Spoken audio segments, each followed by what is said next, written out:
पेट की चर्बी बढ़ जाना नॉर्मली सभी के लिए बड़ा ही दुखदाई होता है। कई बार लोग मोटे नहीं होते लेकिन पेट बहुत बाहर आ जाता है। मोटे लोगों का तो नॉर्मली पेट बाहर होता ही है, लेकिन जो लोग मोटे नहीं हैं उनका भी पेट बाहर आ जाता है, जो उनकी पर्सनैलिटी को भी खराब करता है, लुक्स को भी खराब करता है और धीरे धीरे ये फिर कई हेल्थ प्रॉब्लम्स को भी लेके आ जाता है।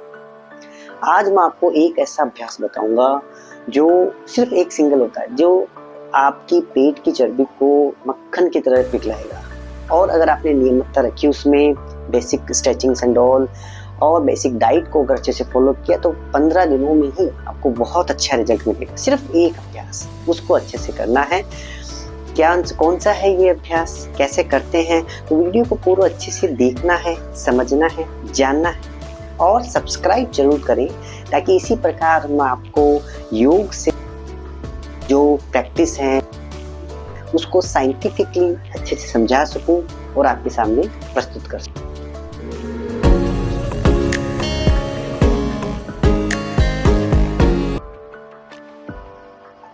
सभी को पता एक ऐसा अभ्यास जो आपकी पेट की चर्बी को एकदम कम कर देगा और आपकी पर्सनैलिटी को भी अच्छा करेगा, जो आप और धीरे धीरे उससे आपकी हेल्थ प्रॉब्लम जो है वो भी बहुत कई हद तक सही हो जाएगी। जी हाँ, इस अभ्यास को रिकमेंड किया है देश के जाने माने डॉक्टरों ने। ये अभ्यास है ढलान और इसको इंक्लाइनेशन वॉकिंग कहते हैं। यस, अगर आप दिन में कम से कम 30 मिनट इंक्लाइनेशन वॉकिंग करते हैं, ढलान पे वॉकिंग करते हैं, क्योंकि नॉर्मल वॉकिंग करना और ढलान पे वॉकिंग करना बहुत डिफरेंट है।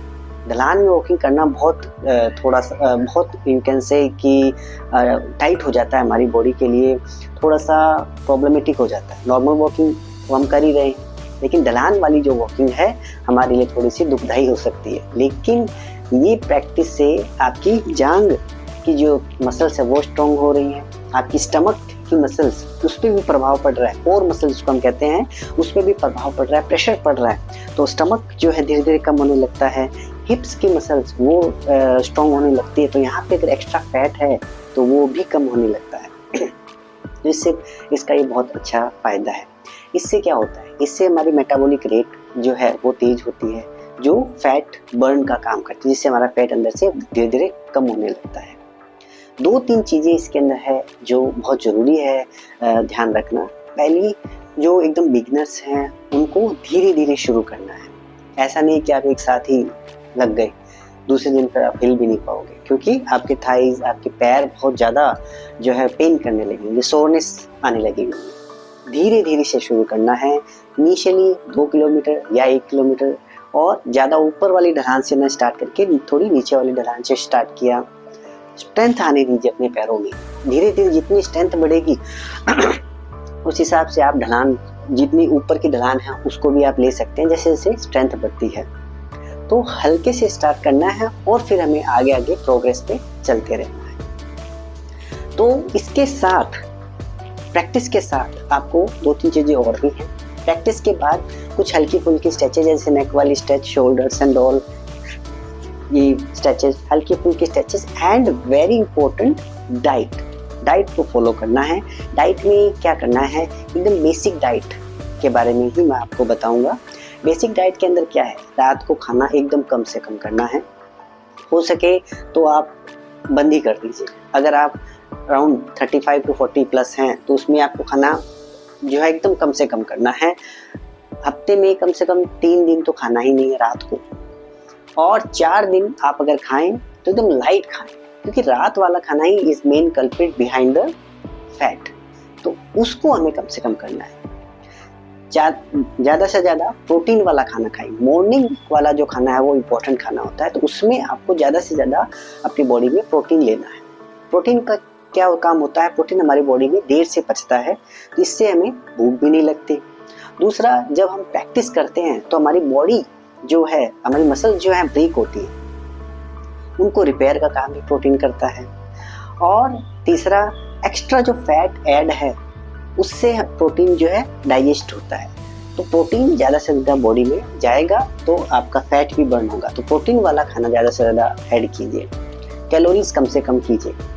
तो कुछ बेसिक चीज़ें हैं, अगर आप उनमें अपनी लाइफस्टाइल में ऐड करेंगे तो डेफिनेटली बात है आपका जो बेली फैट कम होगा। ढलान वाली जो प्रैक्टिस है वो मैंने आपको बताई दी। इंक्लाइनेशन वॉकिंग जो है वो कम से कम 30 मिनट यानी 5 से 7 किलोमीटर डेली करनी ही करनी है। ये बहुत ही ज़रूरी है।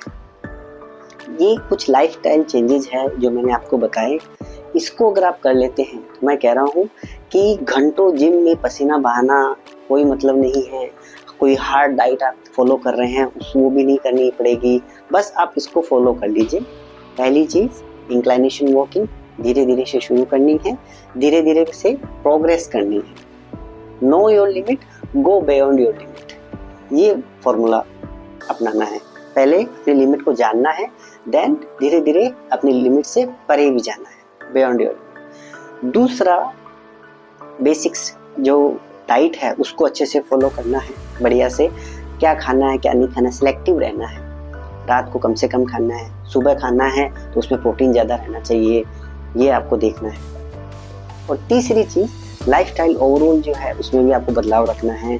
इसके बाद में हल्का फुल्का अगर आपके पास टाइम है तो प्राणायाम कर लिया, तो उससे आपका माइंड जो है स्ट्रेस फ्री रहेगा, वो भी एक बहुत ज़रूरी चीज़ है। नींद अच्छे से लेनी है, that is also very important for fat burn.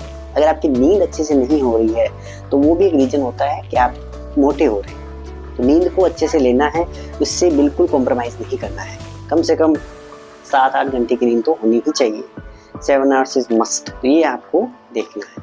तो ये कुछ चीज़ें हैं कि अगर हम इसको अपनी लाइफ में लेके आए, आई एम डेफिनेटली श्योर कि आपकी बॉडी में भी परिवर्तन आएगा, डेफिनेटली आएगा, आपके विचारों में भी परिवर्तन आएगा और आपका नज़रिया ही धीरे धीरे चेंज होने लगेगा, परिवर्तित होने लगेगा। तो ज़रूर करें ये अभ्यास और आपको चेंजेस दिखने लगेंगे। धन्यवाद।